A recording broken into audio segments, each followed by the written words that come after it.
আসসালামু আলাইকুম। আপনারা সবাই কেমন আছেন? আশা করি ভালো আছেন। মুই ভালো আছি। মুই যাইতেছি আজগো বন্ধু বান্ধব ভাই বেড়াদার লইয়া বিরিয়ানি খাইতে গাঙ্গের পারে, মানে সাগর পারে। আজকে ক্রিকেট খেলায় ম্যাচ জিতছি পাকিস্তানিদের সাথে, তাই আজকে পার্টি। যাইতেছি সাগর পারে, চলছে গাড়ি যাত্রা বাড়ি। আটতে আসি এক পর্যায়ে ঘন্টাখানি আটলাম মোটামুটি কায়দায়। লোকেশনটা দেখাইছে 10 মিনিট, 10 মিনিট তো গাড়ির 10 মিনিট। পরে আটটে রাস্তা পার আমি ফ্লাইওভার উপরে উঠলাম। এই যে ফ্লাইওভার দেখেন, পুরো আমরা ফ্লাইওভার থেকে কত সুন্দর দেখা যায়। তো ফ্লাইওভার উপরে তুমি খাড়াই জিরাইলাম, একটু ঠান্ডা বাতাস ভালোই লাগলে। পরে নামলাম, আমি পার্কে দাঁড়াদাঁড়ি আইছি মনে হয় হয় এই যে পার্কে দাঁড়াদাঁড়ি আইলাম।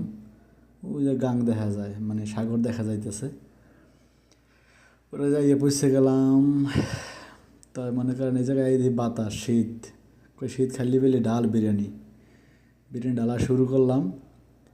ডাল একুল দিয়ে একটা খাই, একুল দিয়ে একটা খাইতে খাইতে খাইতে গোস্তর সব আসছে খাইয়ে লাইছে। কতক্ষণ পর দেখি ঠোঙ্গা সব ফর্সা। আমি কাম ধরলে কি হোমানে চালাইতেছে ইঞ্জিল, হোমানে কাটতে আছে মামারা। এদিকে আমি ভিডিও করতে যাইতে মোর খাওয়ান সব শেষ, মোরটা সব খাইয়ে লাইছে হারা। আমি কামটা হইলে কি, যাক যে যার মতো করে খাইতে পারছে এটাই শুক্রিয়া, সবার পেট ভরে খাইছে। এই মুইয়ে খুলে আবার একটু ভিডিও করতে যাইতে বাহিরও নাই। পরে দিয়ে যে ঠঙ্গা মঙ্গা সব ফর্সা।